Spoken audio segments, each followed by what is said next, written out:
Hello, apa kabar kawanku semua? Sebelum menonton videonya, mari kita dukung bersama channel ini agar berkembang dan lebih baik lagi. Bagi yang sudah subscribe terima kasih, dan yang belum silahkan subscribe dahulu sebelum lanjut menonton videonya. 49 tahanan menghabiskan 567 hari. Menggunakan sendok untuk menggali terowongan 80 meter. Memindahkan tanah sebanyak 55 ton dan berhasil lari dari penjara. Film hari ini diambil dari kejadian asli. Cerita dimulai. Ini hari ketiga mereka masuk penjara. Leon dan dua temannya berencana untuk mencari cara keluar, menggali terowongan. Tetapi jarak dari sel penjara sampai keluar ada 75 meter. Di sekitar tembok, berdiri banyak polisi yang bersenjata. Bukan hanya begitu, kata Leon, terowongan yang begitu panjang, setidaknya memerlukan tanah sekitar 60 ton. Jika tidak ada penyimpanan tanah yang besar, semuanya omong kosong saja. Kemudian Bigot menemui Rafael, mengatakan dia ingin bergabung. Tetapi karena tidak dekat, Rafael pura-pura bodoh. Hari kelima, mereka memilih dinding di belakang meja. Di sini tidak terlalu mencolok, dan sepertinya kurang kokoh.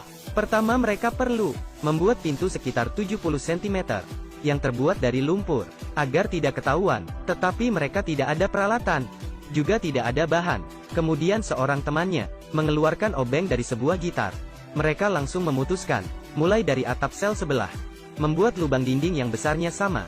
Padahal sudah terbuka sedikit, seluruhnya malah roboh. Mereka terkejut. Leon coba untuk memeriksa ke atas, membuatnya terkejut. Ternyata di sini adalah lantai teratas penjara. Sudah tidak perlu memikirkan tempat penyimpanan tanah lagi. Tiba-tiba terdengar suara gitar dari temannya. Ini adalah kode pemeriksaan para penjaga penjara. Leon langsung mencampur kapur dengan telur, seperti membuat adonan, membentuk persegi dan menutupinya dengan poster wanita cantik. Baru saja siap membersihkannya, petugas penjara masuk ke dalam. Kemudian mereka membuat lumpur untuk menutup lubang. Hari ke-34, rencana penggalian terowongan dimulai. Dikarenakan tempatnya terbatas, mereka hanya bisa gantian menggali. Kemudian orang yang berbeda memindahkan tanahnya ke atap kamar sebelah. Untuk berjaga-jaga, mereka mengutus orang berjaga dan memberi kode. Hari ke-77, Rafael membawa tas yang berisi tanah seperti biasa. Tidak terpikir datang seorang polisi. Dia bertanya apa isi tas Rafael. Rafael sengaja menjawab 4 bom bakar dan 5 bom granat. Saat buka tas melihat isi baju dan kalengan, polisi tidak lanjut mengecek. Hari ke-83, tanah di atap sudah tumpuk menjadi bukit. Tetapi setelah diukur, penggaliannya tidak sampai 4 meter. Jika kecepatan terus seperti ini, maka mereka butuh waktu 4 tahun untuk menggali 75 meter. Saat ini sedang mengadakan pemilihan umum. Jika terjadi kekacauan, situasi di dalam penjara akan semakin memburuk. Sehingga Leon memutuskan untuk menambah orang.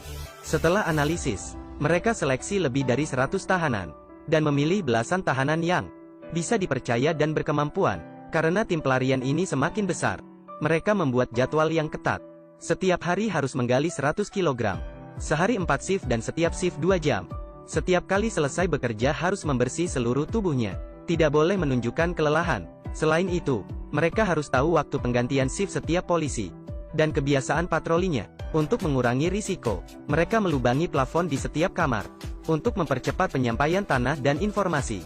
Suatu hari Leon sedang menggali. Rafael memanggil dia, tetapi tidak ada balasan. Dia merangkak masuk. Leon sudah jatuh pingsan. Ternyata semakin dalam terowongan, semakin menipis oksigennya. Semua akan berisiko sesak napas di dalam. Rafael meminta segulung kantong plastik dengan pengacaranya, dan mendapat alat dari tahanan tua yang bertugas memperbaiki mesin, dengan syarat membawa dia lari setelah semua selesai. Sejak ada ventilasi, penggalian berlangsung lancar. Hari kunjungan berikutnya, Rafael minta istrinya menghubungi keluarga tahanan lain, karena jalan keluar terowongan harus ada yang urus. Tiba-tiba kepala polisi melakukan razia dadakan.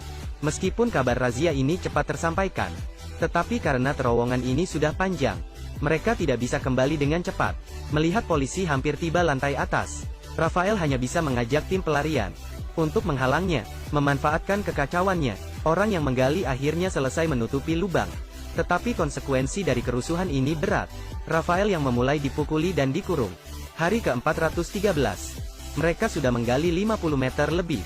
Belum sempat senang, Rafael, Leon, dan Jerman. 3 orang ini masuk koran karena hukuman mati mereka. Ternyata karena kerusuhan sebelumnya membuat kepala polisi marah. Untung saja masih ada waktu sebelum dieksekusi. Hari ke-524. Tanah di luar penjara muncul sebuah lubang kecil. Sebuah sedotan keluar dan menyemburkan cairan merah. Tidak lama, seorang pria membawa seekor anjing menghampiri. Berkeliling sesaat kemudian pergi. Tidak lama kemudian ayah Leon membawakan kabar buruk. Mereka menyimpang dari tujuan sebesar 40 inci. Jalan keluar sekarang, tepat di dalam jangkauan lampu sorot. Selain mengatur posisi dan lanjut menggali, mereka tidak punya pilihan lain. Hari ke-559. Harapan sudah di depan mata. Tiba-tiba beberapa puing jatuh dari atas kepala. Semua menghentikan pekerjaan mereka. Kemudian muncul goncangan yang kuat. Sudah mau gempa, mereka bergegas kembali. Di malam hari Leon pergi memerikat terowongan. Untung saja tidak runtuh. Tetapi ini pasti tidak tahan gempa kedua. Mereka langsung memutuskan untuk lari minggu depan. Setelah dapat kabar, keluarga mereka yang di luar penjara bantu menyiapkan paspor dan uang tunai untuk pelarian. Tanggal 29 Januari tahun 1990, 50 tahanan berpartisipasi dalam pelarian ini. Mereka menonton televisi setelah makan seperti biasa. Saat dua orang polisi berganti shift, mereka pergi satu-satu. Kebetulan acara televisi hari ini sangat menarik. Tidak ada satupun penjaga yang menyadari. Mereka berkumpul di depan terowongan dengan cepat dan merangkak masuk satu persatu. George inisiatif melakukan pengecekan daftar nama dan penutupan. Rafael memimpin semua orang pelan-pelan merangkak. Tiba di jalan keluar menunggu penjemputan. Dan mereka bertemu di terowongan. Di bawah cahaya yang samar. Menjadi jalan harapan untuk mendapat kebebasan. Dan orang yang menjemput di luar sudah menemukan jalan keluar terowongan. Dengan jatuhnya tanah, akhirnya membuka semua jalan. Tidak sempat berpikir banyak, Rafael memanjat ke atas. Orang yang di luar berkata, ada bas merah yang terletak di atas jembatan seberang. Dia akan menunggu selama 5 menit. Teman tahanan bergiliran memanjat ke atas dan bersembunyi di dekat tembok. Karena hanya di sini adalah zona aman dari lampu sorot. Saat ini Bigot sadar bahwa semua orang menghilang dan tergesa-gesa ke sel, dan George sedang berencana masuk ke terowongan. Tetapi Bigot tidak ingin ikut melarikan diri, tetapi malah ingin melapor. Ternyata polisi penjara demi menyuruh Bigot menjadi mata-mata menangkap keluarganya. Keduanya berkelahi. Di sisi lain Leon melihat sudah tidak ada yang keluar dari lubang dan mulai berpindah ke bas. Saat ini Jerman menyadari bahwa George belum keluar, berencana pergi menjemputnya. Tetapi George yang di sel penjara sedang berusaha walaupun terluka. Sayangnya acara televisi baru saja selesai. Polisi dan tahanan mulai bubar. Melihat waktunya sudah pas, seorang pria memberitahu tahanan lain soal terowongan. Saat ini seluruh penjara menjadi ribut. Semuanya langsung berlari menuju terowongan. Polisi yang bertugas tidak berani mencegah. Dan orang yang berada di bas belum tahu kejadian di dalam penjara. Setelah 5 menit, George dan Jerman masih belum kembali. Semua orang akan dalam bahaya jika masih menunggu.